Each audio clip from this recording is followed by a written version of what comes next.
बिस्मिल्लाहिर्रहमानिर्रहीम जी। अस्सलाम वालेकुम। मेरा नाम डॉक्टर हसनैन है। आज जिस टॉपिक पे हम बात करने जा रहे हैं वो है नाइट टाइम में कफिंग होना, यानी कि सोते वक्त रात को बेड टाइम पे कफिंग होना, रात के किसी पहर, रात को किसी भी टाइम कफिंग शुरू हो जाना, खांसी शुरू हो जाना और काफ़ी देर तक रहना वो खांसी, और सुबह दोबारा उठते ही दोबारा वो ठीक हो जाना। इसमें क्या क्या मसाइल हो सकते हैं। लोग सवालात पूछते हैं कि डॉक्टर साहब कोई टीबी वगैरह हो गई है या कोई नमूनिया है या फेफड़ों की कोई तकलीफ़ है। तो उसके बारे में आज बात करेंगे कि कुछ पेशेंट जो हैं वो रात को खांसते हैं, रात को उनको खांसी आती है, सुबह वो नॉर्मल होते हैं, ना उनको फ़ीवर होता है, ना उनके साथ कोई और मसाइल होते हैं। कोई किसी तरह का कोई मसाला नहीं होता उनको, लेकिन रात को खांसी होती है। और इसके ऊपर मैं थोड़ी सी मैंने जो रिसर्च की हुई है, जो मेरे पास थोड़ा सा अल्लाह पाक की तरफ से दिया हुआ इल्म है, आप लोगों में बांटने की कोशिश करूँगा।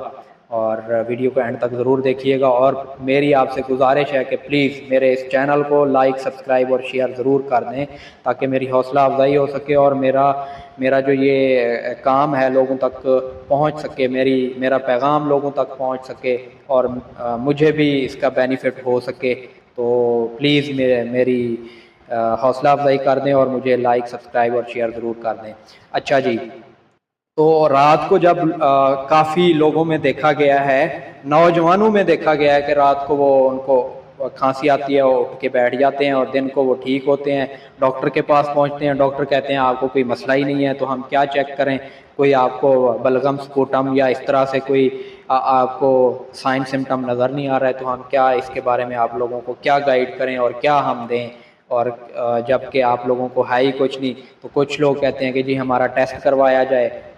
डॉक्टर के पास जाते हैं, कहते हैं जी हमारा कोई टेस्ट करवाया जाए, हमें बताया जाए कि हमें रात को खांसी क्यों आती है। तो उसके बारे में फोकस करेंगे, उसके बारे में टोटली हम जो है वो रिसर्च बेस्ड बात करेंगे कि रात को जो कफिंग होती है, अगर उसमें कोई और मसाइल ना हो, आपको फ़ीवर ना हो रहा हो, आपको कोई इस तरह का मसला ना हो जिसमें हमें कोई और यानी बैक्टीरियल इन्फेक्शन या टीबी के असरात नज़र ना आ रहे हों, आपका टेस्ट हो गया, स्पूटम टेस्ट हो गया, वो भी आपका क्लियर आ रहा हो, और उसके अलावा छाती का टेस्ट है जैसे कि एक्सरे हो गए, वो भी आपके सही आ रहे हों। फेफड़ों का जो इमेज है, एक्सरे इमेज, वो भी आपका सही आ रहा है, तो फिर हमें क्या करना चाहिए। उसके बाद अस्थमा का जो मसला होता है, उसकी तरफ जहन जाता है कि अस्थमा ना हो, दमा ना हो, तो वो फिर उसको देखा जाता है। अगर वो भी नहीं है तो फिर क्या करना चाहिए, फिर क्या हो सकता है, क्या रीज़न हो सकती है, तो किस तरफ हमें जाना चाहिए। तो इसमें प्यारे दोस्तों, इसमें बहुत सारे मसाइल होते हैं जो आपको किसी एथेंटिक डॉक्टर के पास जाके, फिजिशियन के पास जाके डिस्कशन करनी चाहिए और उनसे पूछना चाहिए। और ये मेरी जो वीडियो है, ये जो मेरी इंफॉर्मेशन है, ये रिसर्च बेस्ड है। इसके ऊपर आप ख़ुद से डायग्नोज नहीं कर सकते। ये मैं आपको चीज़ें बता रहा हूँ जिसको आप ऑब्ज़र्व कर सकते हैं और अपने फिजिशियन से रब्ता करके, अपने डॉक्टर से रब्ता करके फिर आप ये उसको अंडर एस्टिमेट कर सकते हैं। तो इसमें ये है कि हमारे यहाँ पे ना कुछ साइनस होते हैं नाक के साथ, आँखों के ऊपर ये छोटे छोटे गड्ढे होते हैं, ठीक है, उसको हम साइनस कहते हैं। और उन साइनस में ना कुछ म्यूकस होता है, म्यूकस प्रोड्यूस होता है, और कुछ यानी कि लिक्विड सा प्रोड्यूस होता है। कुछ एलर्जी की वजह से हो सकता है, कुछ और भी बहुत सारी रीज़न्स हो सकती हैं। उसमें चले वजूहात की तरफ आ जाते हैं। उसमें सबसे पहली वजह जो है, ये जो हमारा इन्वायरमेंट हो सकता है, हमारा जो ये माहौल है, डस्ट आलूद माहौल है, ये हो सकता है। इसकी वजह से हमारे उधर नाक के ज़रिए या मुंह के ज़रिए सांस की नाली में या ये साइनस में वो कुछ डस्ट चली जाती है जो एलर्जी काज करती है, एलर्जी प्रोड्यूस करती है, और वहाँ पे कुछ म्यूकस प्रोड्यूस होता है। हमारी बॉडी उसको बाहर करने की कोशिश करती है कि ये हमारे मुंह के रास्ते से किसी तरह निकल जाए, बाहर निकल जाए। तो फिर उसमें फिर कुछ म्यूकस, कुछ लिक्विड प्रोड्यूस होता है हमारी बॉडी रिस्पॉन्स में। तो जब हम दिन को सारा दिन काम करते रहते हैं, रात को जब हम सोते हैं तो हम सीधा सोते हैं, या जब हम रेस्ट पोजीशन में चले जाते हैं तो वो जो हमारे साइनस होते हैं वो हमारे मुंह और गले की तरफ को खुल जाते हैं, यानी कि वो जो लिक्विड है वो हमारे गले की तरफ, सांस वाली नाली की तरफ आ जाता है, और वहाँ पे वो फिर इन्फेक्शन काज करता है, या वो वहाँ पे इरिटेशन कॉज करता है, जिसकी वजह से रात को हमें खांसी महसूस होती है, उठ बैठते हैं, नींद नहीं आती सही तरह से। तो इसके लिए हमें कुछ नेज़ल स्लाइन्स होती हैं वो नाक के ज़रिए डालनी पड़ती हैं, ताकि हमारे जो वो पोर्स हैं वो साफ़ हो जाएं।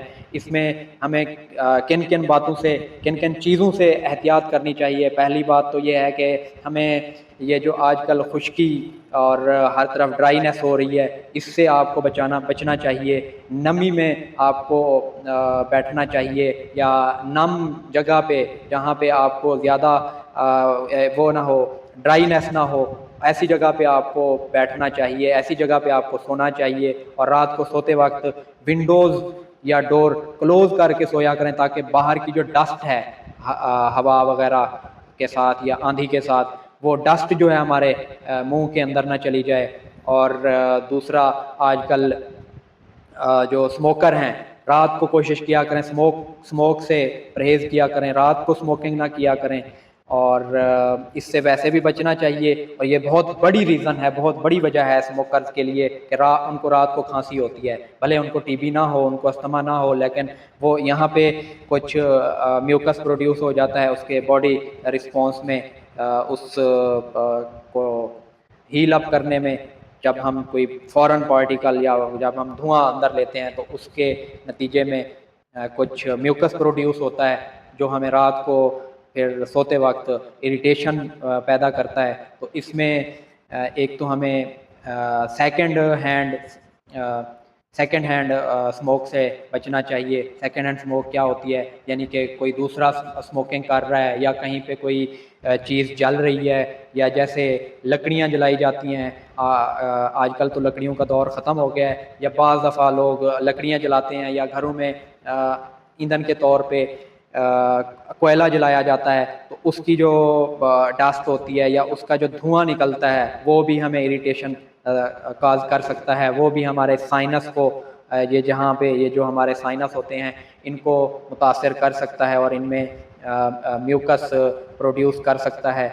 इसके अलावा और भी बहुत सारे एनवायरमेंटल इफ़ेक्ट होते हैं, जिससे हमें ख़ुद को महफूज रखना चाहिए। और इसमें ये है कि हमें कुछ चीज़ें इस्तेमाल करनी चाहिए, जैसे हनी हो गई, शहद हो गई, और इसमें शहद के अलावा ये जो हमारे पास लीमू है, लेमन है, शहद में लेमन, एक लेमन निचोड़ के रात को 1 गिलास पानी में आधा लेमन और थोड़ी सी शहद मिला के, या 1 कप पानी में या 1 गिलास पानी में, जितना आप पी सकते हैं उसमें हल करके आप पी लें, तो ये इसका बहुत आपको बेनिफिट होगा। ये जो साइनस हैं, ये इसके अंदर जो लिक्विड प्रोड्यूस हो रहा होता है, ये खुल जाएंगे, ये साफ़ हो जाएंगे, और ये आपके यानी कि गले को साफ़ कर देंगे।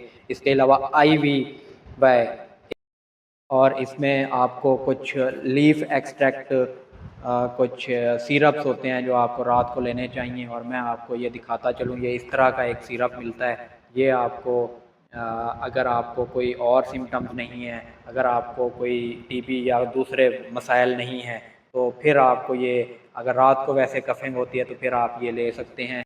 और आखिर पे मेरे चैनल को लाइक, सब्सक्राइब और शेयर ज़रूर कर दीजिएगा। मैं आप लोगों से गुजारिश करता हूँ, मेरी आपसे विनती है कि मेरे चैनल को लाइक, सब्सक्राइब और शेयर ज़रूर कर दें।